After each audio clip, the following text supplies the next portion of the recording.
Hello, everybody. Welcome to this episode of Canines Talking Sense. I'm your host, Cameron Ford. And on today's episode, I wanted to bring a guest on who has a background relative to a lot of things that have been happening more recently in the world. And if you work a bomb dog, this would be a great episode for you to listen to. And my guest is Dr. Katylynn Sloan. Dr. Sloan, thank you for coming on to this episode. Thank you. So, to kind of preface this, your background is in chemistry and you currently work for a government agency. I'll let you kind of describe your background and what you do and kind of how you got to where you're at today. So I am a chemist with the United States Secret Service. I work in the Advanced Research and Capabilities Division, and that gives me a lot of latitude to do a lot of the R&D projects out there. My background is with explosives, so mainly my R&D projects run the gamut from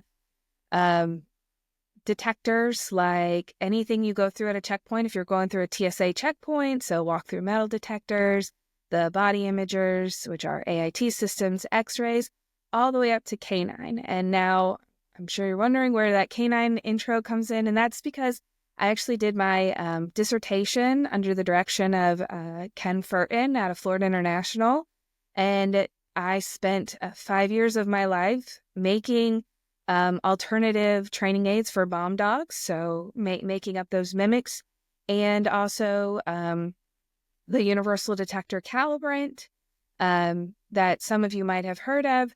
So I got my PhD basically in canine work. So that's how I got hired onto the Secret Service for my expertise. And I've spent the last 11 and a half years there kind of working mainly in this field, spearheading a lot of R&D projects. I'll be the first one to say I am no longer the person in the lab doing that work, but I pay people. I pay the smart people to do that work now because my big job is to take the science and translate that into operation. So see what's going on in the world, making sure that we're on top of all of the things that we can be on top of when news reports come out with something new or a new Inspire magazine comes out.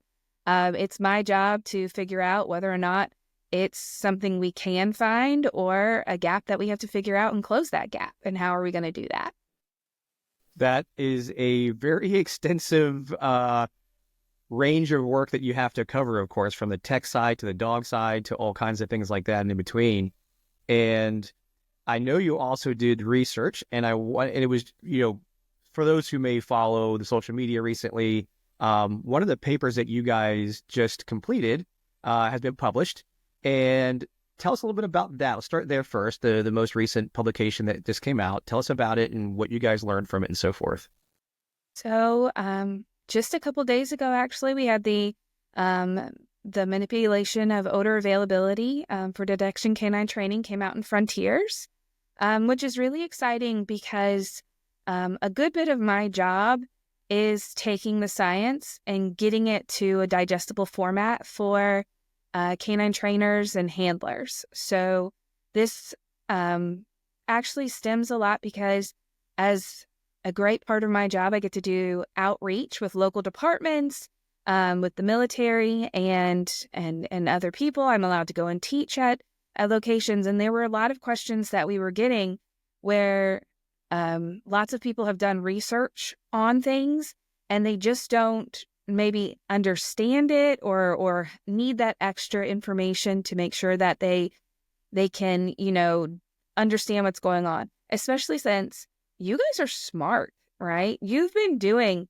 everything we've done, like we highlighted in the paper. You've been doing it for years. You know this, but you don't necessarily know that the reason why it works is because there's science, right? You may not know that, there's an equation for flux or there's an equation for dispersion or what that looks like. So the goal with this article was to kind of give you hopefully a digestible insight into the science as to why what you're doing works. Why, when you're running on a cold day, why something that you can hit all the time, like you have no issues and now you're running on a cold day. I'm out of the DC area. We have snow on the ground. It's like 32 degrees. It's going to take longer. there's less odor available just because it's cold, versus, in the summertime, it's warmer, temperature has huge impact. The goal of the article is also to help quell some of the misinformation that goes out there. There are things that we just can't do. Like, I can't control vapor pressure, but I can manipulate inputs that drive vapor pressure. So, like, vapor pressure is very temperature dependent. So if I'm working hotter or working colder, I can just 10 degrees significantly impact the odor availability. And then if I couple that with changing surface area, I can do crazy things with that. So I will fully admit, back in grad school when we're running tests and things, I have run a crazy test where I can make, 1 gram smell like a kilogram or a pound, and a couple pounds, and I can make a couple pounds smell like nothing. And then it's all through just manipulation. So you guys have been doing that for a really long time. I just want to make sure you understand it, because there's a lot of questions that I get asked about this. And a silent plug, I have been approved to teach at an upcoming large canine conference. So that should be part of that, because I'm a very visual person. But again, I get a lot of these questions. So the goal is to translate the science into operation, and what you guys can do, especially since I know you have access to very limited training aids. Sometimes you might not have the opportunity to cut down your training aids to make smaller amounts, or you can only have, you're only allowed to have a couple pounds total in your whole magazine. And that can be very troublesome or hard sometimes, especially if you're looking to vary it up based upon what you're seeing in your operational space. So what would you say is probably the biggest question you get that was related to that publication you guys did? Is it the temperature thing, or is it surfaces, substrates, concealment, or containment kind of questions that you get when it comes to that? The biggest question we always get is weight. My dogs are on 1 pound. My dogs are on 1 pound. They're on 1 pound, 1 pound. Weight, this is where it gets so tricky. Weight is not that important. But the challenge is, weight is the only thing we as like people and your average person can quantify. You guys don't have these millions and, $500,000 pieces of equipment that you can drag out to your training days to suck up the vapor to tell you, hey, this is much odors coming out. You don't have that equipment. We don't have that equipment. Like, there are very few people who have that capability. So weight is one of the very few things that we can actually quantify. So most of our things are done by weight. But honestly, weight doesn't mean much of anything, other than once you get to certain weights, they inherently come with a certain volume. But when it really comes down to it, it's about that odor availability. And I can change that up through so many means of just hiding things deeper in a container, shortening my set times, working hotter, working colder, double bagging. Like, let's go crazy. I can double bag things, go even crazier. I'm going to put it in a metal pipe and make myself like a little pretend pipe bomb. Like, that significantly impacts the odor availability. So if you're a team and you're only working, I have my 1 canvas bag and it has a pound of material in it, you're going to get really good at finding that 1 canvas bag with a pound of material in it. And we just know that that's not necessarily where you need to be, because it's really up to the bad guy or the experimenter or the special cookie, out on a farm blowing stuff up to, it's up to their imagination as to how they're going to package this stuff up. And you need to be prepared for that. And that means changing things that you can change. So that's probably the biggest question I get. And then a lot of questions outside of the article, but I get a lot of questions on, what should I be picking? How do I store this stuff?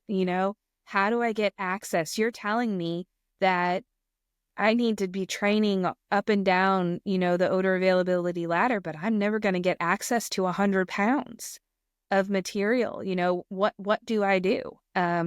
So the goal again there, and I'm hoping to have a few articles come out to start bridging that gap and closing that gap between the science that's actually out there, and then how do we implement that into operation? Because it's that there's always a little bit of the gap. I will fully admit, science nerd, have never run a dog, should not run a dog.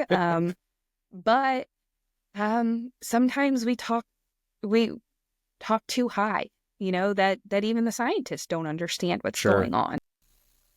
Yeah, that's a good point. I mean, obviously our common friend, Dr. Michelle Mon, we talk about that frequently, which is sometimes we have to break it down in a way that is commonly understood across the disciplines of practitioner to scientist, researcher, because one side or the other may not understand what, just by certain words, what we're meaning.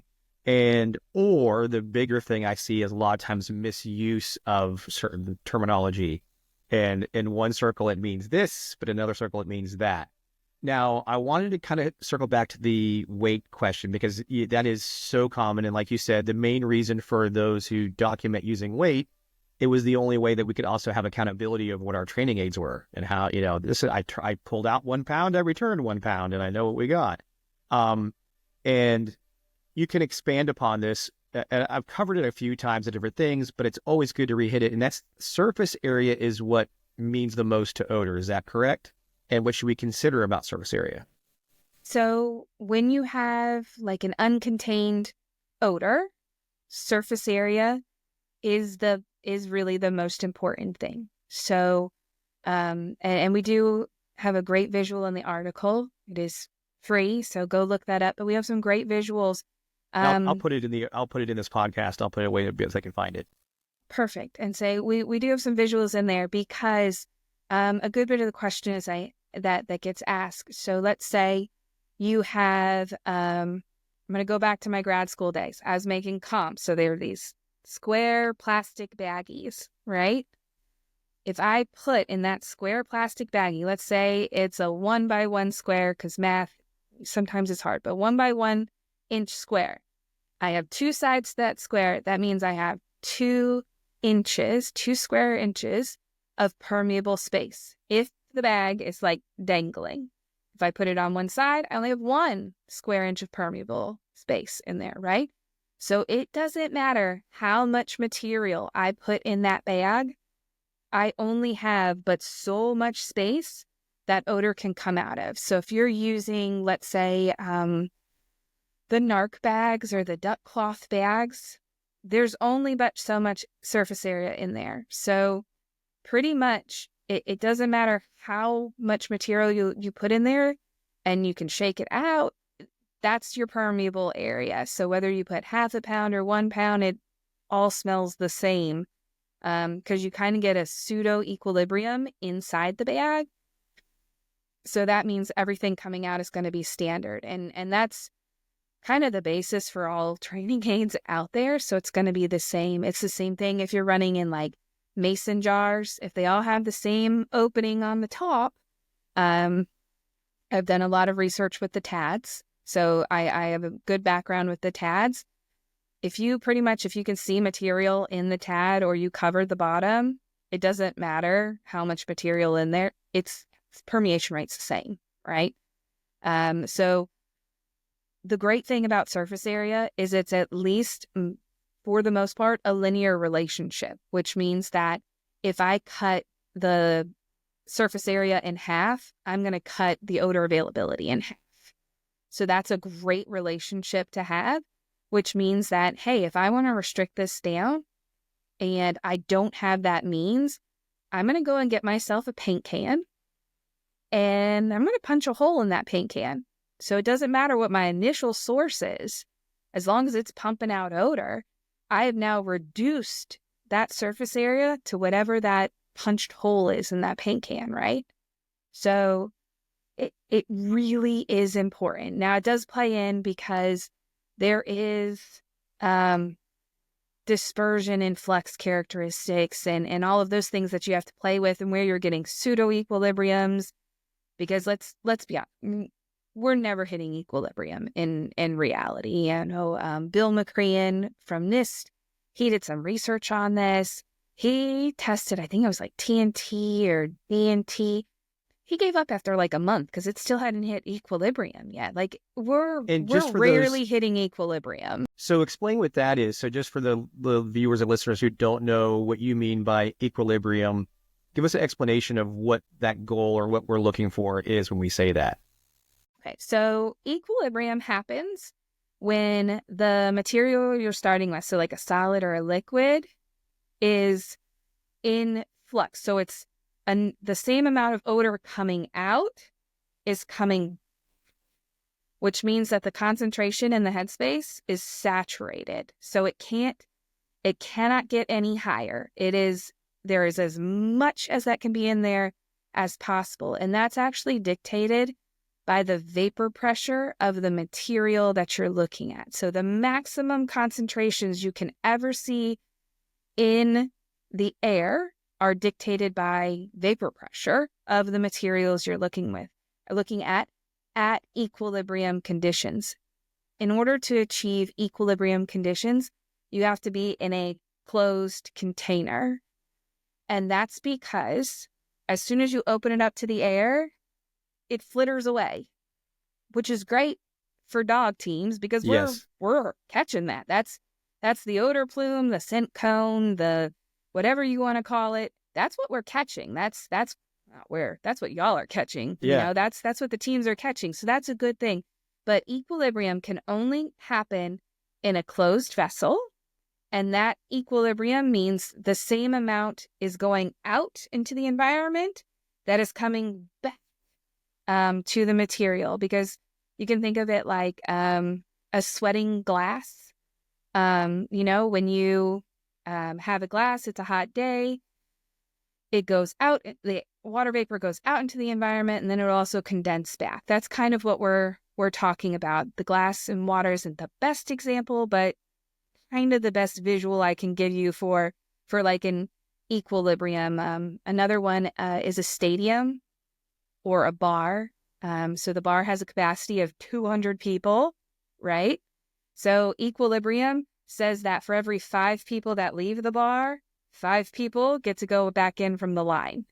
So the overall number of people in the bar hasn't changed, but that's what equilibrium is when you're losing as much as you're gaining. So I guess because a bar is probably the most understandable. Yeah, that was a great analogy right there. It makes it easy for us, I joke around, us knuckle dragging dog handlers to go, oh, okay, I got what you're saying now. I get it. And, there was kind of the point you're bringing up is, a lot of times, like you said, canine teams, we only have the prescribed training aids and they're packed in a certain way. And I know this is even more difficult for narcotic handlers whose most of their training aids are in plastic bags. Then they're within those nylon or duck cloths or magnetic stash boxes or whatever. And one of the things that on one of the previous episodes I had with Dr. Nathan Hall that he was sharing was the importance of showing the dog another version of the training material that you have. So let's just, like the common when we talked about was cocaine. So the cocaine training aid I have is in the way I have it, packaged, stored, et cetera, et cetera. And what a lot of handlers have seen, and I know you have seen it, the minute that a dog handler goes and trains with somebody else's kit, you don't see the dog perform the same level as it does on yours. And there's lots of comments, concerns, question marks that come up from handlers when that occurs. So I asked Nathan, which was, hey, well, how soon should we introduce a variable change, such as the different kit? And he was like, the next day from when you started the other one. And the reason behind that was the more flexible the dog was in understanding the target could be in different ways, the better they were at telling you when the target existed. if we keep training it over and over and over again, the same way that we have it, the dog gets really good at that amount, at that way it's packaged, like you said, how it's breathing or putting out the odor. And then all of a sudden, when there's a whatever to the dog is significant, the significant change that occurs, it goes, some dogs go, yep, good enough, I'll go for it. Other dogs are like, nope, not exactly what I'm looking for. And they may not give us whatever we've seen before, that typical response. Is that kind of more or less some things that you share when it comes to considerations of training aids, that diversity is very important? Absolutely. So Nathaniel Hall is so smart, and he actually Yes. does a ton of work in generalization in that area. And I follow a lot of that work that's coming out, because his work aligns with other researchers out there, and it's showing us that in order for dogs to generalize, they have to have enough examples of that material. And I don't want to make this even trickier, but what you package your training aid in impacts the odor and the availability of that odor. And that's because certain materials, like sticky paper, are going to stick to certain compounds more than others, which means that what's coming out of that drug, so what's coming out of that cocaine. So most of us are willing to accept that cocaine smells like methylbenzoate, right? So that one's a little bit easier because that one's not so tricky. But when you get to things like smokeless powder or TNT, you have TNT, you have the DNTs, which is, there's 3 DNTs.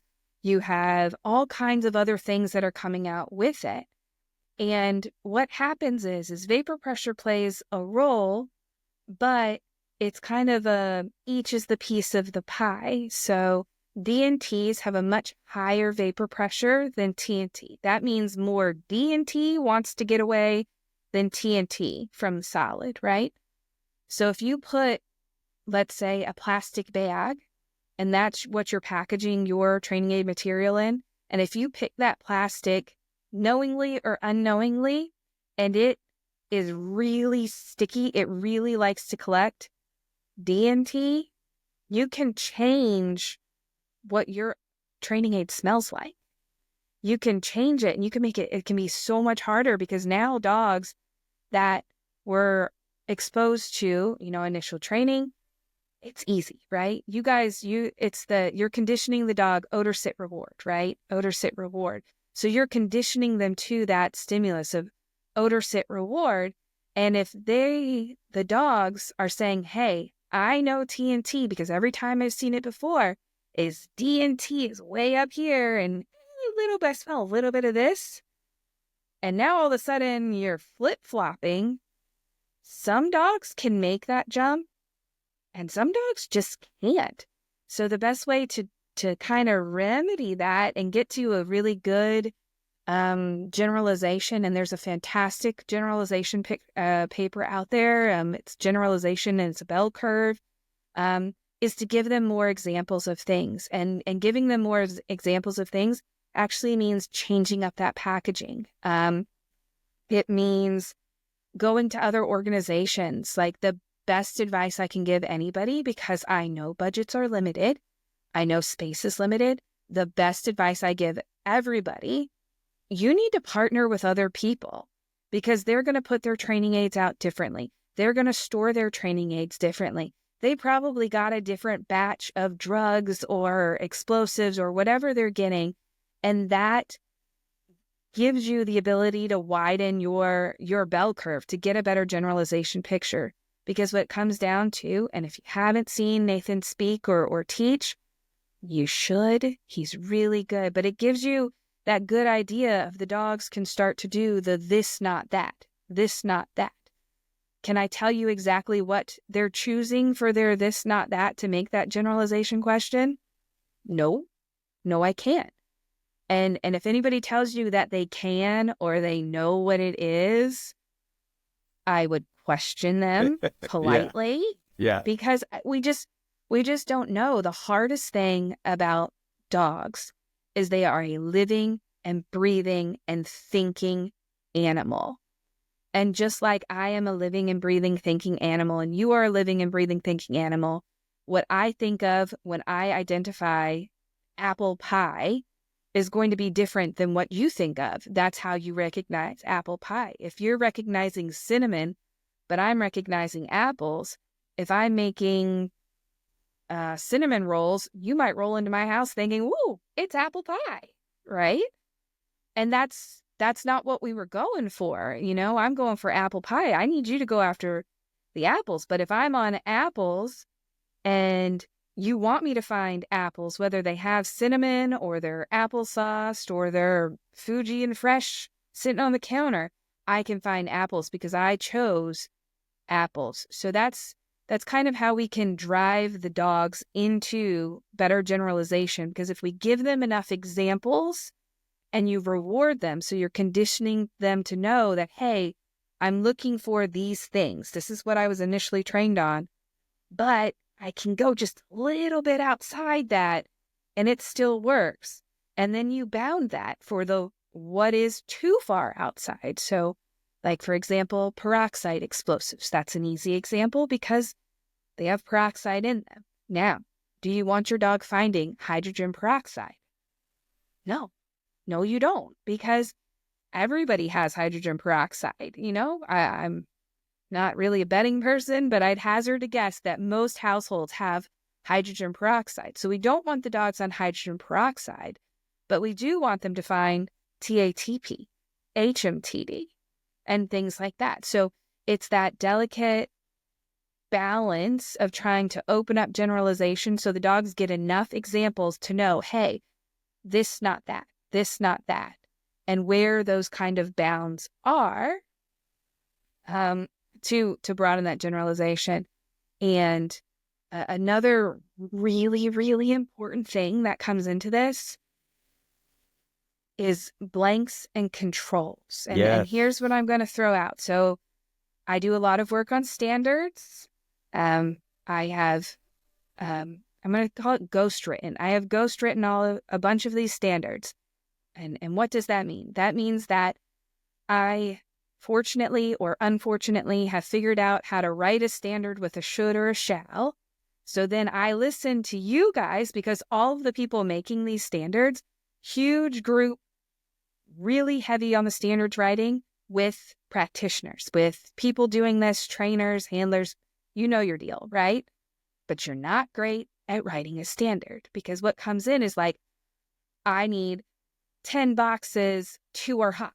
And you're like, great, what's a box, right? Yeah. So I got really good at doing that. But in ghostwriting these standards, we use a lot of term like blanks. So chemistry world, a blank means nothing, which means if I'm running an instrument, nothing is in there. I didn't put anything in there. But sometimes with dog handling, they'll say, oh, a blank is, I put out that my training aids are in the duck nylon, and I put out that duck. So the nylon cloth. So where we would call that a control, because you want to make sure that the dogs are actually on the odor and not on whatever you're wrapping it in. And that's really, really important, because there was a good bit of research. And if anybody has looked at the explosive standard, you'll notice that det cord is no longer a suitable source for PETN or RDX exposure. And that's because the research has told us if that's what the dogs are exposed to, they're not actually finding PETN or RDX. They're really good at finding the det cord wrappings. And That we don't shielding. want that, right? Mm-hmm. Because now you have dogs that go into anywhere with like a soda machine hitting on the hose for the soda machine. So we don't want that. We do want the dogs to do the this, not that, which is where you get into, I'm going to go to PETN, right? You get PETN, you show the dog, here's PETN, and here it is plasticized and like a sheet explosive. Now I'm going to show you it in a Simtex. Now I'm going to show you it, hey, I got pure powder, because why not, right? And now I'm going to show it to you in a det cord. And even though the odor of that wrapping is way up here, the dogs have gotten enough examples to say, oh, I know I'm supposed to get that. And they don't target the wrapping as their target odor. They're actually targeting more of what we want them to be on. Now I'm going to say PETN. Do I actually know it's PETN in the headspace that they're targeting? No, I don't.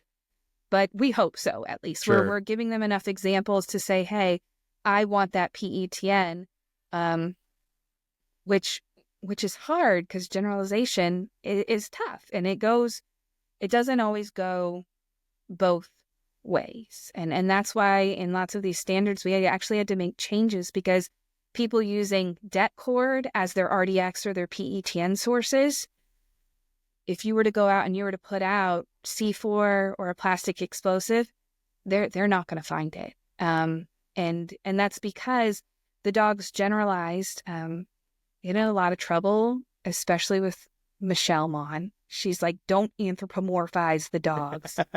But you condition them. The dog wants the shortest path to get to their reward, right? They want the dopamine hit. So if the shortest thing to trigger an alarm is the easiest odor, which is a wrapping, that's what they're going to choose, right? That's what they're most likely to choose, which is why that dog will then walk a data sheet or walk C4. And we don't want that. So we've had to flip-flop that. And while I don't do a ton with drugs, I know it's happening in the drug space as well, especially with fentanyl. We call fentanyl, but there are 40 plus derivatives out there. There was a guy in the 70s who wrote an entire paper, and I think he came up with 40 different derivatives, and that's a publicly available synthesis paper. Like, he came up with like 40 just on his own. They're not, we'll call them fentanyl, but it'll be like fentanyl, fentanyl citrate, the base Fentanyl forms and things HCl, like yeah. that. And to be honest, there's just not enough research to tell us what the dogs are even on, or if generalization works one way. If you train on one thing, they'll generalize out to others, or vice versa. There's just not enough data yet to support that. So that's a definitely growing R&D space, because I can't help too much other than you need to get with your buddies and see what they got, especially with anything that's synthetic. Because if you change the synthesis pathway, you can change the odor, and that makes things exceptionally challenging. If I change how I made it, I can change the odor. And if the dogs weren't on the illicit materials, they weren't on the actual energetic or the actual drug, they might miss it. And that's a massive problem that has to be looked at and figured out. How are we going to mitigate this risk of missing things? Yeah. And just in what you described, there's a lot to unpack. So I'm going to go into one that's super common, and you've got to deal with this quite a bit. So we've all heard it. A dog, the beef stew theory. Oh, your dog smells this, this, this, and this, or the pizza, whatever it is. Please explain some of the misunderstanding or pitfalls from that type of, because it's been passed to us as dog handlers as the 11th commandment. Like, if it's there, my dog's going to know it. It's going to hit it. There was years and years of training of cocktail method. Throw everything into one box and the dog will automatically know it all and all that. Could you please, from the standpoint that you have, explain that better so that way there's a broader understanding of what is more truthful? Because I know it's going to happen. There's a ton of dog handlers who go, we've done this, it works. And as I explained to them, you accomplish that with a lot of work that you didn't have to do, and potential confusion in the dog because of how it's set up. So I'll let you kind of take it from there. So Yes. I actually studied this in my dissertation. I did. And I have a touch different opinion on things than maybe some people do. But here's where I'm going to go with the stew method. All of the research that has come out to date shows that whether you start with a single odor or the stew, learning the first odor is the hardest. And once you teach them that first odor, everything after is pretty much easier for them to pick up. Okay? So, starting with that knowledge, whether you start with a single odor or the stew, my personal opinion is it doesn't really matter as long as you understand what you're getting into. If you think that you start with the stew and you have 6 things in that stew, and then you separate them out, and by separate them out, I mean you have not physically separated them, because once you stew them, they're stewed for life. They will always be cross-contaminated and smelling like each other, right? So if I set my stew and that's in one box, now I have a completely different box and I put, another C4 sample that's never been in a stew, as long as you understand that you are probably going to need to assist with that first hit, because I would have very low expectation of them immediately being able to generalize. And that's because based upon vapor pressure and based upon everybody who's studied it so far, dogs have an easier time finding the higher vapor pressure things. So when you pull it out of a stew and you go separate, anything with nitroglycerin, which has a very high vapor pressure, that means it likes to be in the environment. So much so that you or I can probably smell nitroglycerin half the time. Like we know what that smells like, right? Nitroglycerin, oh gosh, what's the other one? Plasticizers, anything with a high vapor pressure that is hard with contamination, they're just going to be in the environment. So those things, the dogs are going to pick up like that, probably because that's what they decided was the stew, right? That's what stew meant to them. So then when they see that first exposure to a harder material, like it's going to be a harder chlorates material. Maybe, or a nitrate. Chlorates, oh man, no, they're going to need massive help, right? Chlorates, perchlorates, those have vapor pressures of like rocks. They are going to need that assist. You're going to bring it up there and the dog's going to be like, I don't know what you're talking about. So as long as you understand that, as long as you understand that you should have very little expectation of a dog trained on, let's arbitrarily say 6 things in my stew, that when they separate out into new exposures to them individually, they're probably going to pick up 1 or 2, but they're going to need help with the rest. I'm okay with you using the stew. And then if you use the stew again, that stew is a whole new odor. You have to think of stew is one odor, and then everything else is individual, because you can't separate them. It's just a whole new odor for the dog. You have trained, instead of starting on, I know a lot of people like to start on like smokeless powders because easy, especially for bomb dogs. Yeah. Easy access, and they smell, right? So it's easy for the dog to pick up that first odor. And once they get the first odor, adding in, going from single base to double base, or double base to single base, or, double base to black powder. FYI, smokeless powders and black powders, very different. I know that's something you're looking and you're like, of course. Not everybody understands that. Same thing with... Yeah.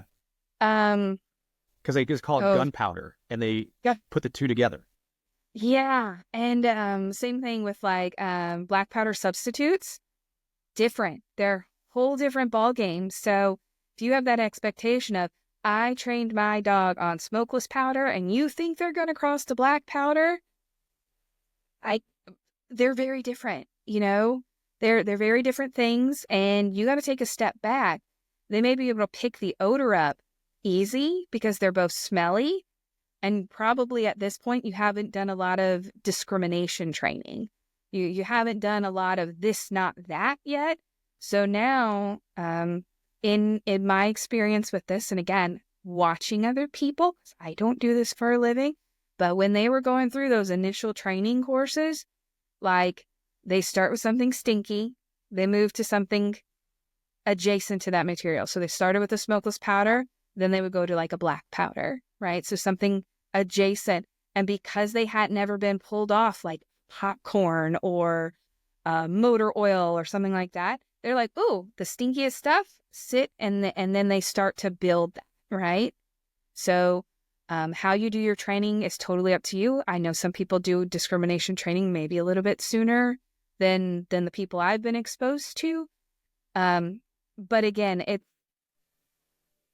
I'm okay with the stew as long as you know what you're getting into. You are going to have to assist, and everything to date says that there is no actual decrease in time to train. So if you Correct. That's think the you're big speeding up one. your training, No. you're probably not. And in You're some adding an extra cases, odor. yeah, I was like adding stuff to this. So you're not. And then at HITS last year, Nathaniel Hall, he was talking about, they actually did some research in this, and I am waiting for this paper to come out. He actually found too that there really didn't seem to be too much difference in the canine's ability to generalize after the fact. Don't quote me on that because I'm pretty sure there was no difference between stew or individual odors. But where things do start to get challenging is if you start with a hard odor first, it takes a lot longer for the dogs to figure out the game of odor, sit, reward. So if you start with something easy first, the dogs figure it out faster. So that will speed up your time frame versus starting with something like I would not recommend starting with like potassium chlorate or RDX powder. I would not recommend starting with something like that. I would recommend, I want you to start with a smokeless powder, an EGDN based dynamite, like that stuff. That was the word I was looking for. That stuff contaminates everything, right? Everything. That stuff Yep. is stinky. Start with something easy. And from my experience, the dogs will pick it up faster. So again, most of my philosophy is as long as you understand the limitations and you're okay with that, Then do what you want. choose your own path. But Yeah. if you think you're doing a stew and everything's going to be all hunky dory and they'll find everything every time. Oh, sorry. My animals are going a little crazy. Well, I prescribed because as a handler, I've been now doing it 30 years. So when I first started, it was one odor at a time. And then probably about my fifth or sixth year in doing it, the cocktail method became a popular thing. And I did that for probably 10 years. And I was just like everybody else, like, this is the way, it saves time. And then as I got more educated and through experience, I was realizing there was things that were occurring that were probably a result of that method. And what I share now is very similar to what you shared, which is I prefer clarity now. I prefer to teach, you're looking for this. And like you said, take something that's pretty easy for them to acknowledge. So the powders, etc. And then because what I had learned was we were inadvertently teaching a favorite over the other target odors. Because like you said, there was an odor that was stronger than all the other ones. And the dog, and this is still somewhat dog dependent, but the dog in its mind was getting reinforced for that chemical in that mixture. That's what whatever that is. And that's the thing, the dog can't talk to us. They can't tell us, oh yeah, I was smelling this one, because in some cocktail mixtures, some dogs picked this chemical, other dogs picked that chemical, but you would see it in the work that they would do when you would put the separate hides out. If that other one, whatever the strongest one they associated at first was in the space, they would blow off the other odors and go to that one because of its history of reinforcement it has. It's like, there's my favorite, So and to make it cleaner was I started with one. Like later on, as I progressed, I start with one, and then depending on the dog, we'd switch to another one pretty, relatively soon.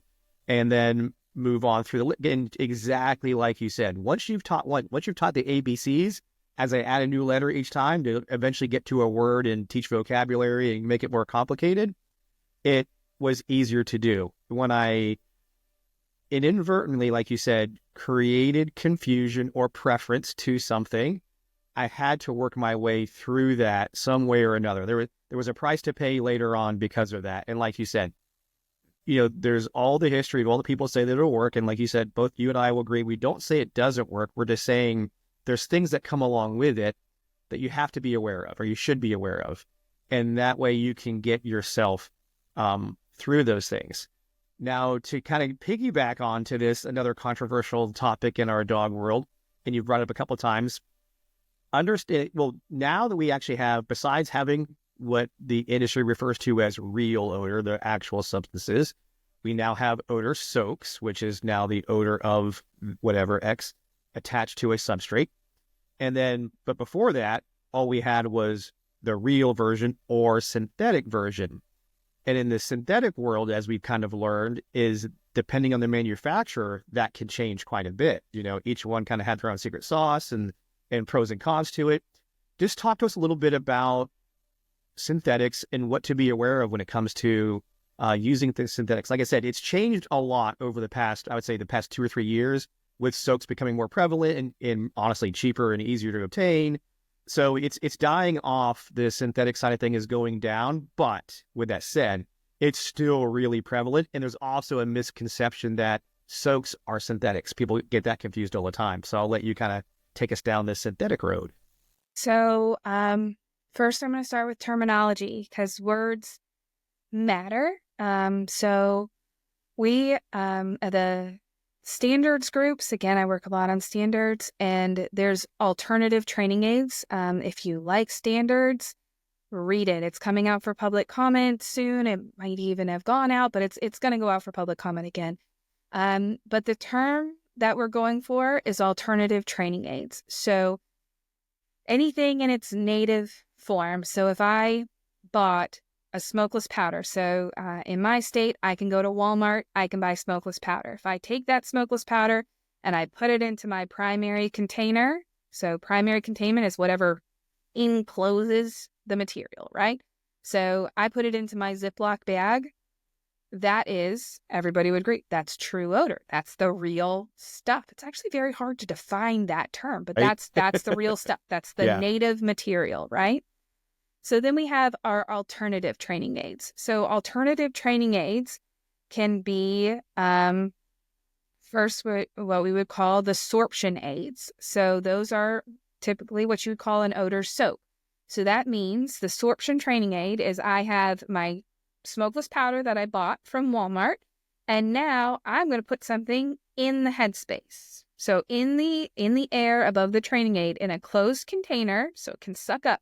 It can be a cotton ball, it can be gauze, it can be, if you follow the newfangled things, there's the Get Scent tubes, there's the poker, which is the, PDMS or polymer odor capture and release. I probably got that name wrong, so I'm sorry about that. But all of those things are out there. Essentially what it is it's something you put in the air above the training aid, and it soaks up the odor. So sorption aid, odor soap. The next one is a dilution aid. A dilution aid is where you take a very small amount of the real stuff and you put it on there. It could be you're, taking a microgram, very, very little amount, and you're rubbing it onto a filter paper, and then that's what you're putting out. So that's a dilution aid. Those are typically non-detonable. They might be flammable. The next group is what we're going to call mimics. Mimics, I got my PhD on making mimics, okay? Yeah. So mimics are where you have a person in the loop. So what we do first is we have our smokeless powder. I'm going to sample what's coming out of it. And I'm going to find, say I'm doing a double base smokeless powder, I'm going to find nitrocellulose, nitroglycerin, diphenylamine, ethyl centralite, whatever, right? I'm going to then choose, so you have a person in the loop that says, hey, I am making this non-detonable, non-hazardous training aid. I'm going to make a smokeless powder training aid that uses diphenylamine and ethyl centralite. And that's my smokeless powder training aid, right? I, the human, have decided that's what the odor was going to be. A lot of those are called pseudos. Yeah. Those are the ones that you have a human in the loop making a decision, not necessarily the dog that's made that decision. No. Hopefully you should all follow that up with dog trials and all of that, but I'm not discussing that. And then there's the last category of alternative training aids, which is going to be vigilance training aids. Those vigilance aids are non-target odors used to maintain capability. So that's going to be like the UDC, which is the universal detector calibrant. That's going to be, lots of people like to use amyl acetate. You can use vanilla. It can be whatever you want. But the whole goal is you can't bring, like, I work in DC. You cannot bring explosives into DC. So if you're working at like the Smithsonian, you're limited in what you can bring in, but you still need to maintain that capability, right? So those are the definitions. So here's where it gets exceptionally tricky. Just like when we were talking about how what you contain the training aid in can impact what odor comes out, what material you choose for that sorption aid can change the odor that comes out or odor that you're capturing. So if I choose a cotton ball, that cotton ball might preferentially grab TNTs and DNTs from my smokeless powder and ignore all of the diphenylamine and ethyl centralites, right? So that is going to be a very different training aid than like the real stuff. But let's say I chose a gauze pad. Well, the gauze pad could be like, TNT, I don't want to collect TNT. And it collects, DNT and ethyl centralite. So now this is where it gets very tricky. And there are people doing research in this area right now trying to figure out what are the optimal sorbent materials. What do those sorbents have? I'm going to plug Lauren DeGrief out of Florida International. I know her group, and I know Furton's group. I know they're working on this stuff right now because I asked them to, right? So we're trying to figure this out because we know that it matters. And that's where the soaks, we're not going to call them the real stuff. Yeah. Because through just some engineering factors, can change what is preferentially picked up. It's the same thing with mimics. When I sample the headspace of a smokeless powder, my GC mass spec cannot see nitrocellulose. It's a limitation of the system. I can never see it. I have to switch over to a different instrument to be able to see nitrocellulose. So there may be things that we just can't see, that we don't know that we're missing, which is where, again, I'm not going to say I'm opposed to the mimics. I spent 5 years of my career making them, right? Sure. I'm not opposed to them, but again, it's a why statement. What is your expectation of choosing this material and why? And as long as you go in with clarity, like, hey, I work at the Smithsonian, I need to set things out for the dogs. I know I'm allowed to bring in sorption aids, I'm allowed to bring in mimics, and I'm allowed to bring in dilution training aids because it's just a piece of paper. But what I do want you to know is sorption and dilution have short life cycles. Yes. Okay. They have very short life cycles.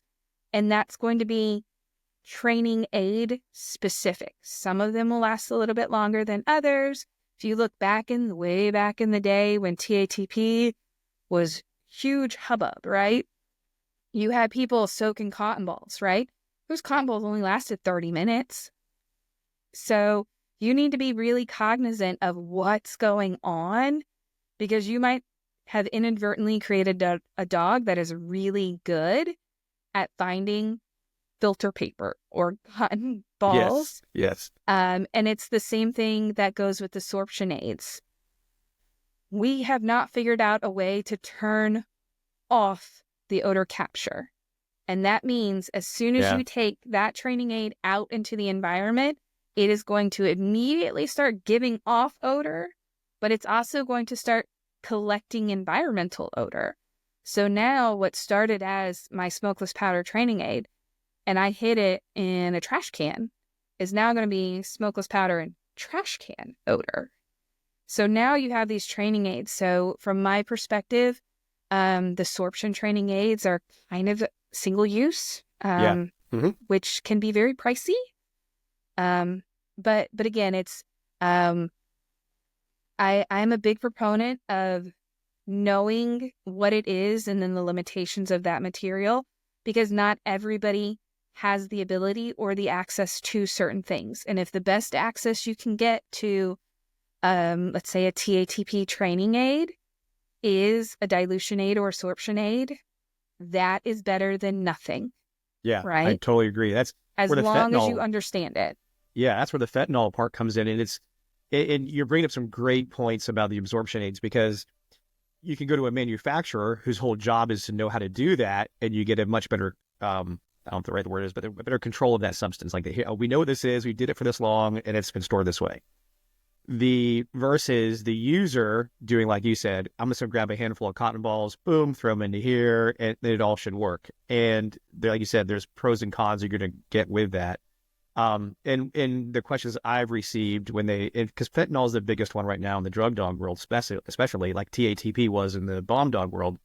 And I would say, you know, it's, and you can tell me if this sounds about right, but I obviously go real substance. Then my next choice down would be professional absorption, something that was designed by people who are like you, who know how to do it.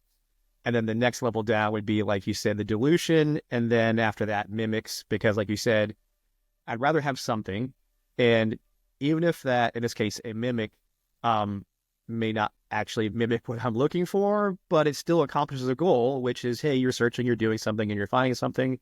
And in this case, and again, this is where it gets crazy, but in most cases, from what I've seen personally, the mimics are also unique in a way that's like its own odor. It's so Yeah. therefore I'm not worried about a false positive to something else because of my mimic, even though it could happen, but with enough, because people only use mimics when they can't get their hands on the real.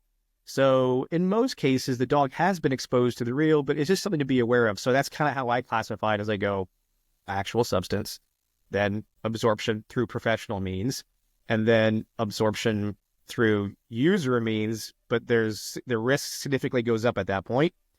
And then from there on. So it's, and again, because I know, have you guys, I know, obviously, like I said, Dr. DeGrief has been working on extensively trying to come up with something for fentanyl. They've been doing lots of work with another friend of mine over at Border Patrol, trying to work on this and Mm-hmm. work their way through all these pros and cons. But the problem is the pressure comes from the administrations where these dog handlers work. That, hey, you got to be out there now doing it. We don't have time for the next 8 years for research to come out and tell it. The problem is now, because we didn't even know there was a problem until it was a major problem.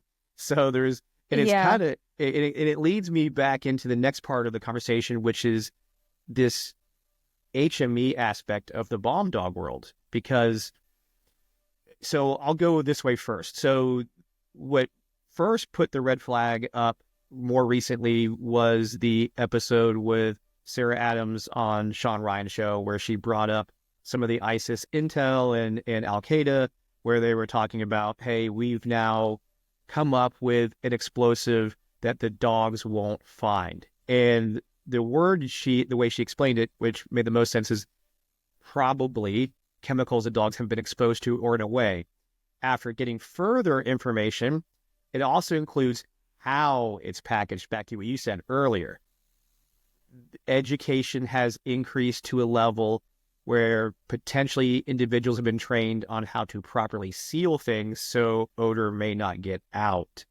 So in the HME world, two things I look at that are present that we have to deal with. One, what I just said, packaged in a way that little to no odor is getting out. Luckily enough, we both know most of these individuals making it aren't chemists and they're dirty. So they will probably contaminate something, which gives us a fighting chance.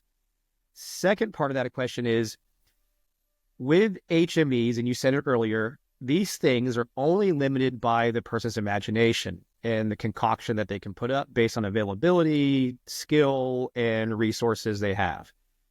What should we be paying attention to in this evolving threat from a chemist standpoint, and how do we address it? How do we get ready for it? That is so tough, especially since I won't lie. There are Inspire magazines running around that are telling you how to conceal odor from dogs, because what we have to remember, and a big thing, especially with policy holders, so like supervisors of the canine teams that might not understand sometimes, is unfortunately, some people think dogs are infallible, and they don't understand that dog teams are a tool in what should be a multifaceted program. So the dogs are a tool. So just like I explained, when you're going through the airport and you have something in your bag and you're running through that checkpoint, if the sensor can't see it, so the trace detector, if I did not pick up a particle when I swabbed, my trace detector is not going to find it. It doesn't mean it's not there. It just means I have a sampling problem. That's the same with the dogs. The dogs are there to find odor or scent. They're there to find odor. If there is no odor available, they cannot find it. They have not failed. It is just a limitation of that tool. And I know some people get angry when I call the dogs a tool, but they are a tool that Sure. we're using, and they do have limitations, right? So if there is Absolutely. no odor available, now because I've done the chemistry, I could today trick any dog team out there, Sure. and just through manipulation, because I have that knowledge and skill set. That being said, the internet, and now you have these large language models like ChatGPT and things like that. Now you can start asking those questions. When I was younger, I mean, I'm getting up there now, but when I was younger, you had to go searching for these things on the internet. Now I can just say it into my phone, and I'm an Android user. Gemini will find it for me, right? So lots of things, there are people working to limit the large language models from getting you to where you need to be. That being said, the 60s, 70s, 80s, actually even in the 1800s, were wild and free times, and all it takes is an internet connection. You can find those papers. Like you can find the guy who published in the 70s on the fentanyl analogs and how to synthesize them. Like, those are all open and accessible materials, and that's a major challenge that we have to overcome. But we can mitigate some of our risk, and thankfully there are ways that we can look at this. So the first thing, when somebody asks me what should I be training on, I want you to go, who's your bomb tech? Who do you call when you find something? Are they with you? Because I want you to have that conversation with them. What are they seeing? Okay. And then based upon, right now, I think the latest you can get is the 2023 U.S. Bomb Data Center data. You can Yep. kind of I see what just they're put it in a folder finding. today for all our users on So my end. you can go, and when you look at that, you're going to see the explosions that you're seeing are most things that in most states you can go into Walmart and buy. So my next thing is, I want you to know who your bomb tech is. So they're the ones who are collecting this stuff. So they know what they're seeing.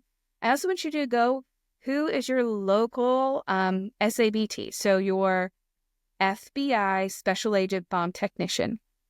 If you are an explosive canine handler and you do not have a relationship with your areas SABT, you need to get one. Why? Because they put on training events twice a year, sometimes even more, especially if you're in the DC area.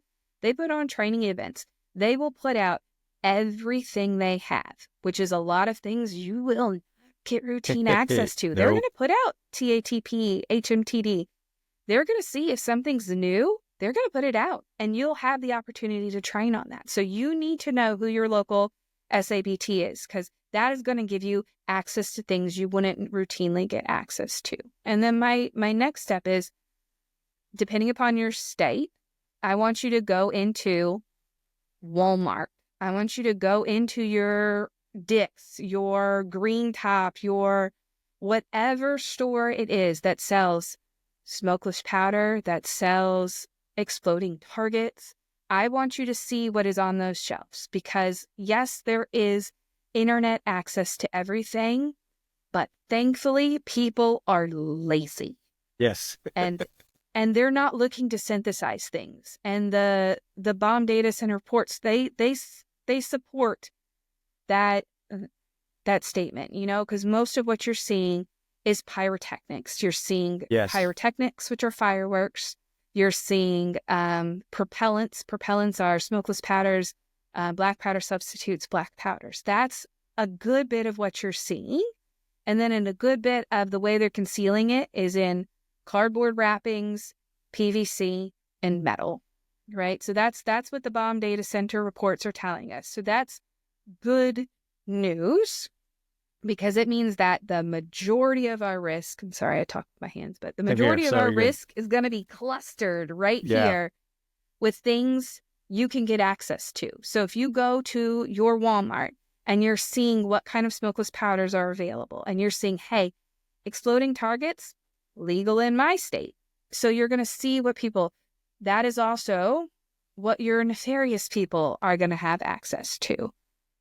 I cannot stop people from synthesizing things. We cannot stop that. And there are several things that are very easy to synthesize.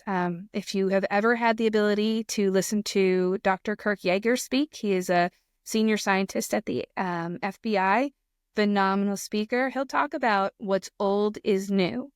So a lot of these, like TATP was figured out in the 1800s, 1700s, a really long time ago, right? ETN, erythritol tetranitrate, that was figured out a long time ago, but it wasn't commonly used because you had to distill down tree lichen. But now we have access to erythritol because it's now a byproduct of another synthesis, and people found out it's sweet, so it's a sugar replacement. So now you have access to that. There are also things that are not illegal to have, like potassium chlorate is no salt. It's not illegal to have that. Ammonium nitrate, cold packs or fertilizer, it's not illegal to have those things. And with a few minor modifications, you now have a bomb. So let's hit that. Go ahead. Yeah. Okay, go ahead. Go ahead first, and I'll follow up. Go ahead. No, you go. As I say, because you need to know what you got. You need to know what your area is working with and what you're seeing, and then do your best. And I know it's not be what you want to hear, but no, it's perfect, because I had this conversation the other day online too, and it got into that mixture / conversation of, like you just said, things I can get my hands on, and in some cases, I'm just stirring things together, powders together. So an oxidizer mixed with a powder, a smokeless powder, or a black powder, or like a Pyrex, the alternate, and all I need is, like you said, some type of mechanical apparatus to create the pressure to make it more deadly when it's initiated. And like you're saying, is the part we have to be careful of is, so the dog world wants to always go, oh, I'm going to train on this one chemical, and if I find that one chemical, it'll tell me no matter what. And like I tell people, that's not the greatest of assumptions. And there's a two-edged sword to that. In some cases, that mentality to focus on something could be good. The downside is, in the bomb world, focusing, just like you said, let's just take potassium nitrate. Well, then that's also in stump killer. It's also, then we got match head, And then we've got all these other things that by themselves are, like you said, perfectly fine.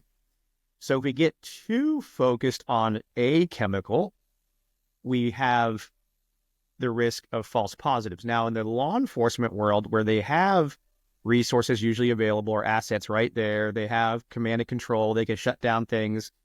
But a vast majority of public events, stadiums, theaters, etc., are utilizing private security bomb dogs who don't have access to control the scene all that well. And in most cases, the end user, whoever hired these teams, don't even necessarily trust team number one. They don't know them from anything. So then they were going to call another bomb team over, and then it just kind of goes from there. So this is why I was trying to share in the social media post to be wary of, if we get too hyper-focused on one chemical, the downside is false positive indications and the risk that that could taint certain parts of the industry. And like where I came from initially a few years ago, Las Vegas, the casinos do not want to shut down if they don't have to. So, and there's this undue pressure on the civilian handlers. If their dog indicates, let's just say, on stump remover and or a box of matches, they're going to go, you cost us hundreds of thousands or maybe millions of dollars, depending on what occurred. We are not doing that again. So then you have the handler hesitancy to call anything now. So now the reverse happens. I don't want to call an indication because what happens if I'm wrong? How do we address, and I want you to kind of go into, we talk about mixtures, because I think it's important that people understand there's, like I said, the mixtures, I can take things and stir them together. And then if I add an acid to it, there's a chemical change that also occurs. Whoa. So if you could kind of cover. That's a dangerous change. Yeah. I mean, well, just look at the example of the one in New Orleans where they took potassium nitrate, they took acetone from him and sulfuric acid from the location or the house that he had. So clearly that's an acid. Then there's the acetone, which is, like you said, by itself is not going to be a problem at all. It's in a lot of things, or it's out there as paint remover and so on. But then when you you put those three things together, and we have something very bad to deal with. So how in preparation for an evolving threat and understanding chemistry and mixtures, what and how would be a good recommendation? All I said was we need to make sure we're training for our threat. And if our threat is this concoction, we should be focusing on the concoction more so than a specific chemical, let's say, or could be even the potassium nitrate or the acetone or whatever. I don't think acids are going to get used too much because no one wants to touch that stuff. And those are definitely by themselves already, in a lot of other things. So I'll kind of hand this off to you to kind of dissect everything I said and kind of make it more sense for everybody else. So first, I want to take a step back when we're talking about mixtures and what science has told us. So there have been people who have studied mixtures. This has been done with potassium chlorate and also ammonium nitrate. 2 independent research groups that came to similar conclusions. If you train solely on one material, the dogs will not reliably generalize to mixtures. I will fully admit, when I was young and green behind my ears, I had this philosophy: if I train them on one thing, they'll find everything. Great. That's again, that wrote a dissertation on it.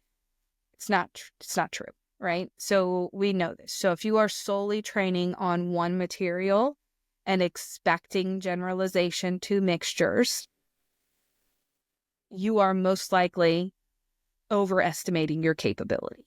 Okay, so if somebody were to put out a mixture, your dog's probably going to walk it because, again, just like we talked about generalization, the this, not that, if they've never experienced a mixture, they're not going to be able to do the this, not that. They're going to be like, whoa, that's different.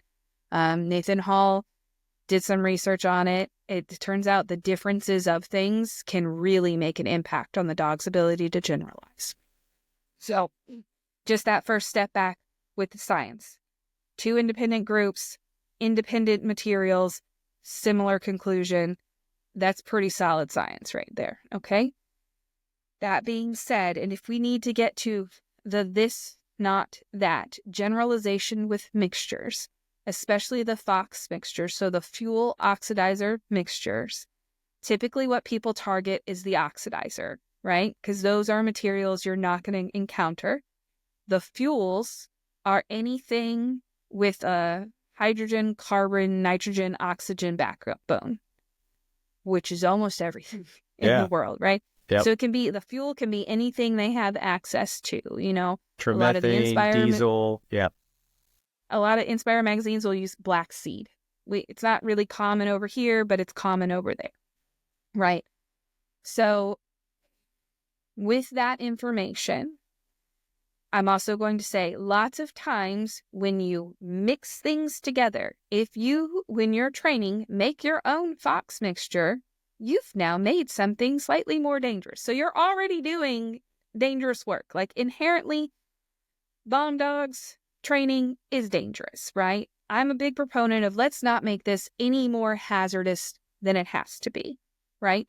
But we still need to train for those fuel oxidizer mixtures. So how are we going to do that? Because you need to get the dogs exposed to mixtures so that way they can generalize to whatever that mixture could be in the future, right? I'm a big proponent of the combined yet separate method. And that Lauren DeGrief, when she was at NRL, came out with the mod. I know those are hard to find. You can't necessarily buy them. Let's go even lower tech, right? I'm going to contain, let's say, my ammonium nitrate, because that's an easy one. My ammonium nitrate is in one training aid container. And then in my other training aid container, I'm going to put icing sugar. We don't want the dogs on icing sugar because that's huge false alarms and problems, right? But when I set that out, I'm going to put them both out together. Now, the materials themselves are separate, but the odor is going to be allowed to combine. And that's a very low-tech solution. Some people have done it with PVC pipes and the mod, but sometimes you got to go low-tech when you can't get the stuff that you would like to buy, right? So I'm a big proponent of the combined yet separate method. So that way you're not making anything inherently more dangerous than it could be, but then you'll also have the ability to stick out icing sugar as a control to make sure that your dogs aren't getting on that icing sugar. And that also gives you the ability to, one day, I'm going to train with ammonium nitrate and icing sugar, and those are my two training aids. And the next day, I'm going to switch out my icing sugar and I'm going to put in an acid, right? Because now my acids are separate. And now, I'm going to do my acid safely. So let's say I put the acid in a tad because I know the tad will contain that. The materials are compatible with this specific acid I'm using. Mind you, that's going to be material specific and acid specific. But let's say in this scenario, I'm going to put it in my tad and I have my ammonium nitrate. Now I have another mixture that I haven't combined them. So I haven't made them inherently any more dangerous than they were when they started, but I'm allowing the odor to combine. Now I could put those two separate things in a filing cabinet. I can put them in a paint can and then hide the paint can. But that is, with the information we have and with the materials most of you are going to have access to, that is the best solution I would recommend at this time with the information and knowledge, is that combined yet separate, where you're taking these fuels or you're taking the oxidizers and then you're integrating in a couple of fuels. So you're going to want to look, common fuels, icing sugar, pretty easy to get. Things like ANFO, diesel fuel is common.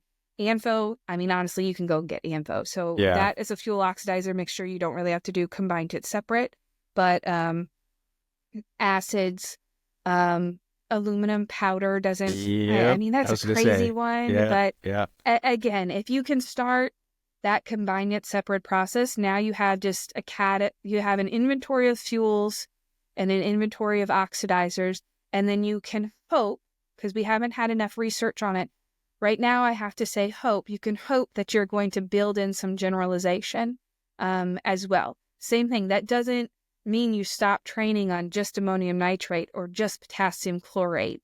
No, you still got to train on them individually as well. Yes. But you're going to start building that generalization, because unfortunately, I can't tell you what fuel they're going to choose. I can't tell you that fuel no better than I can tell you what smokeless powder they're going to buy at the store. So that's the same thing with smokeless powders. If you pick Hodgkin smokeless powder and you pick the same smokeless powder every time, but the bad guy uses Vitavori, I can't guarantee your dog's going to make that cross.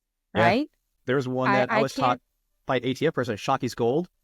Apparently, that's another one that actually, I don't say tastes, but that smells very citrusy. And a lot of dogs missed it because of the citrus nature. The example they gave was, it was true. It smells like Tang. So yeah. totally different. It's smokeless powder, but it's manufactured by a different company. And their secret sauce recipe made it this way. So I can tell you that two groups off the top of my head are actually three groups are looking into this. So Lauren DeGreef at FIU, her group is looking into it. They actually, in the upcoming American Academy of Forensic Science meeting, they are trying to make a singular smokeless powder training aid. And it's going to be, I believe, a mimic based. You also have Nathaniel Hall and Paola Prada Tiedman out of Texas Tech University. They are doing work on this. He did present, Nathan presented that at HITS last year. Again, I'm waiting for these papers to come out. Yes. They found that it's the differences that make the most important. And then there's actually an article that came out, I think it was released in September, early October in, oh gosh, what is it? Propellants, Explosives, and Pyrotechnics. Don Mills and Janet Crespo. She has an additional last name, which I do not want to butcher, but they're out of TDAC, and they actually studied 26 smokeless powders, and they found over 3,200 chemicals within those 26 smokeless powders. But what's good, and what's kind of aligning with the Texas Tech work, and admittedly, TDAC, they did not do any dog work. This is all laboratory work. They were able to do the analysis, and it looks like at least countries cluster. So they were able to get their hands on Finnish smokeless powder, I think Czech smokeless powder, Canadian, and maybe Germany. But I'd have to go back to the article to guarantee what countries they were. But they at least kind of group-ish. So that's somewhat hopeful, unless you have somebody who's buying Finnish. Sure. That's why you got to go to your stores. Yeah. You have to know what people have access to, and then try to scope in. And it is exceptionally challenging. But where the information is trending, like even a year ago, I would have told you, hey, let's pick something with these similarity characteristics. Now, with the new information we have, when I get asked, and I do have local police departments and police departments from far away send in a request, hey, can you help me out with this? And I have a great boss who lets me do this kind of outreach. Say, hey, I'm going to look. You're going to want to look for things that'll cluster. So you want to get, kind of I would scope in with maybe this kind of powders. I'd pick one with a diphenylamine and ethyl centralite and try to get a mixture. But if your area has access to something different, throw that in the mix as well. But I know that can be challenging because in an ideal world, I'm going to want you to have like 3 or 4 single base smokeless powders, 3 or 4 double base smokeless powders. That's 8 training aids. Yeah. Just for smokeless powder. And that's already over the minimum standard Right. required. And you've only covered one required thing. Yeah. And I'm telling you, I would recommend 8. And I know that's not always possible. So it's trying to balance what is possible, and then maybe also knowing who you're working with. So maybe if you work with, especially before I was a Fed, the local police departments, they would get together, and it'll be maybe the next county over. If you're training with them, maybe be like, hey, we're going to buy, this and that smokeless powder. Okay, maybe you should buy, those smokeless Yeah. powders. And that way, when you train together, you're getting more exposure to more things. But it really is based upon that community. And if you have the ability to get that community outreach and things like that. Absolutely.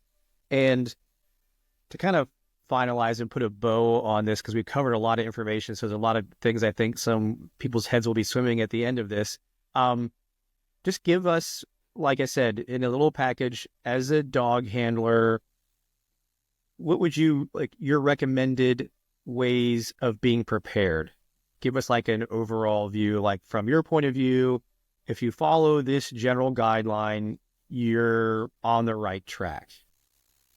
So again, if it were me, and this is what I teach all the time, is one, real stuff is better than alternatives. So I'm going to hope you have access to the real stuff. Thankfully, the majority, based upon the bomb data that we're seeing, you can get. It's not controlled substances. So that's a good thing. We want to minimize risk where we can minimize risk, right?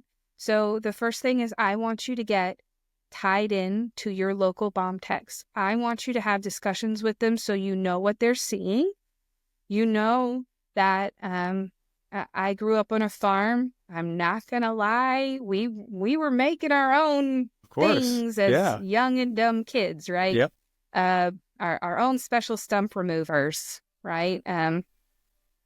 So you have the young and dumb and then the nefarious, right? So look at what you're seeing. Look at what's coming out in the articles. Also, you can get tied in with Tripwire.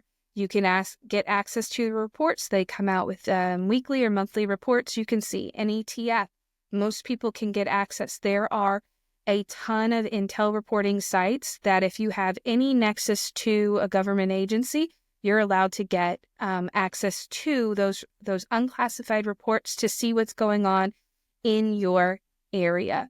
But get access. I want you to be talking to your local bomb tech to see what they're to be seeing. I want you to get tied in with your local SABTA to figure out where they're testing and where they're setting up events, because I can guarantee they are setting up events. Now, some of the more middle states, you might have to drive a little bit more to get to them, but you need to be tied in with those people because they'll get you the access to the more novel materials. And then the last bit is I really want you to get tied in with your other local communities, because you may not have the ability to train on everything, but at least you can broaden your generalization criteria if you start training with other people and getting access to those training aids. So I would definitely, that is my general path. I would also plug, make sure you're in compliance with ANSI ASB Standard 92. That's the explosive detection standard.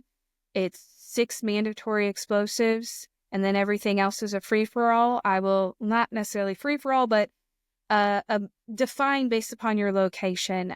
So make sure you're meeting that. At a minimum, make sure you're meeting that standard. And there's flexibility in there. So that way, if if you're working at a casino, you design your certification to be more casino-like. I am a major component or proponent of you should train how you operate and you should test how you operate. If you're searching airplanes routinely or cruise boats, you should be certifying in those areas. That's a personal opinion of mine. You should be training in those areas. So that's my current path forward and the recommendation. Also know that there are resources available to you. You are able to reach out to your local SABTAs, not TAs, there's no extra A, but you're allowed to reach out to your bomb techs to see what's going on. Look at the reports that are coming out, again, to see what's going on. That is my current recommendation that I think is going to at least put you onto the path to the best place forward. And then also watch what the scientists are researching, because that kind of drives some of those areas. We talked about Lauren DeGraaf out of FIU, track FIU work. They're doing a lot of great work there. Nathaniel Hall and Paola Prada-Tiedemann out of Texas Tech University. They're doing a ton of really great work there. Look at John Goodpaster out of Uikui. He's doing a lot of work there. Look at your other federal agencies, DHS, S&T. They put on READY events. If you don't know what a READY event is, you can contact them and they might come. They'll bring the explosives to you. they put on ready events. So DHS is a great resource as well. They're doing a lot of research as well. They just don't publish as much Sure. as I'm a DHS component. We want them to publish more, right? Because Yeah. I can't always talk about things that I know are going on because they haven't published yet, right? DevCom, CBC, so Michelle Mon and Jenna Gadberry, Yeah. they're doing a ton of research as well, and they're leading the way. So there are a lot of really smart people working in this area, and go and talk to them. If you see them, track the kind of work that they're doing, and if you don't understand what their paper says, ask them. And I know that's a weird thing to say. Most scientists, I am an introvert. We are totally introverted people. We may not walk up to Hey, you. yeah. Like, I'm not going to walk up to you, but if you walk up to me and ask me a question, I will gladly answer it. And that's just most scientists are introverts. It takes a lot for us to like jump into a For conversation with a sure. new person. It Hey, takes a lot. even the cops and all them, most of them are introverts too. We have to be extroverted a little bit for work, but as a whole, I am absolutely that way. I have to be an extrovert for work, but I am introverted naturally. So I totally get everything you're saying. Yeah, and say so again. If you don't understand something, ask. I worked with Paola. I've worked with Nathan. I've worked with Lauren and John Goodpastor. Like, just go ask them. They will love to talk about their information, especially if you're at a conference or something like that. Just go and ask them because they're working in areas where we know that there are gaps and trying to fill those gaps. So if you don't understand something in the science that they're doing, you can call me. Yeah, I get questions like that, and we can talk about and try to make you understand what that means, especially since with Nathan and Powell's research in the smokeless powders, that's like a paradigm shift. yeah. I'm not gonna lie, that's a paradigm shift where we thought it was the similarities, and it turns out the differences might matter more. And that is definitely something that needs to be investigated a little bit further. And then what that means for how we choose our training aids and what we get access to. Absolutely. No. And I'll get with you with how to get a hold of you, and I'll publish that in the show notes so that way those who do want to reach out to you can do so.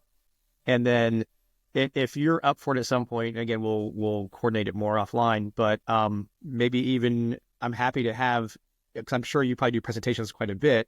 I'd be happy to have one of your presentations that we'll put into our portal on our website so people can get access to it and get that information. Because as we both know, some people are visual learners, and it's really helpful to see some things versus just hearing about it. So if you're game for that, we will definitely try to make that happen for everybody too. I can't thank you enough for your time to, talk to us, share this wealth of knowledge. You've done a lot of stuff. I remember your work from the UDC side of things. For those who don't know what that is, it's the Universal Detection Calibrate, like you said. And then now the commercial version, NODA, Novel Odor Training Aid, that Michelle had been working on. So you've been doing a lot of good work, and I love the new research that just came out. So I know you're a busy person. Thank you so much for coming on to the show and spending time with us. Of course. Thank you so much. Yeah, I go to a lot of canine conferences. So if you see me and have a question, definitely I should be teaching at HITS in 2025. But I will be out at the IPCA conference and a bunch of the other ones, Will hopefully you be Blue at the Line. Working Canine Symposium, the one with Lauren and the ones in Atlanta? My goal is yes. Okay. So my goal is yes. I do work for the federal government, Yeah. so So yeah. there are hoops and Yep. process. But yes, my goal is to be there. I'm not planning on presenting, but my goal is to be there. So definitely, if you see me again, introvert, I may not come up to you, but you are more than welcome to come up to me and ask a question. And then because I am allowed to teach, all of that stuff is going to be kind of open source. So I do know that they've been shared in previous things as well. So we're definitely able to do that where I can help. Perfect. Well, again, thank you. And for all our listeners, thank you for tuning in to Canines Talking Sense, where it's okay to be nosy.